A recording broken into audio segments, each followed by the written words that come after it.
In 2017, June to be exact, we made an agreement that he was going to pay $200 to help with childcare for the child, and he hasn't paid anything on it. What do you say to this, sir? I never agreed to pay I'll pay Missy anything. See? And give me quiet. I tell people all the time, typically it's the young men. But now you as a woman are learning that same lesson. You should go through the government, the child support services, so that they can have a record of what is required and what has been paid. He pays them and they send the check to you. If he doesn't pay them, he gets a warrant. And they enforce it.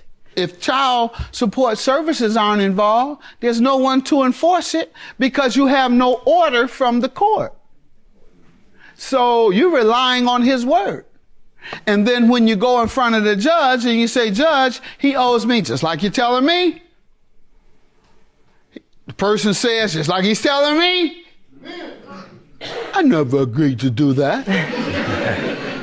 Like I tell young men all the time, well, Judge, I've been giving $200-300 a month ever since the child was born. Will you give me credit for that? No, Judge, that was a gift. You didn't give me a dime. That's what women say a lot. And now we have a man saying it. Same thing. Watch this. Did you get a child anything?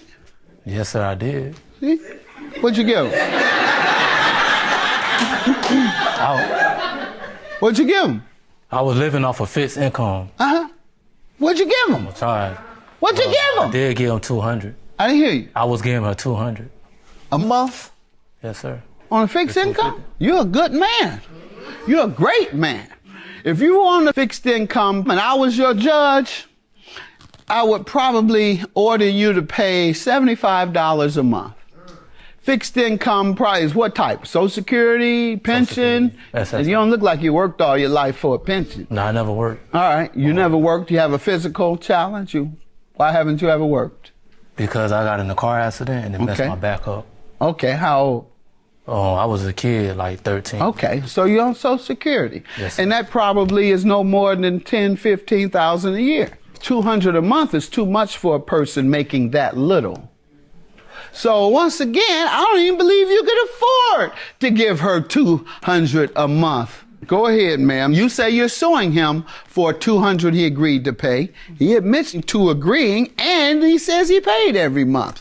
So your counterclaim, sir, is $3,000 for emotional distress, and you've also asked, as we said, for a DNA test. Tell me how. The reason was because she didn't let me see my son.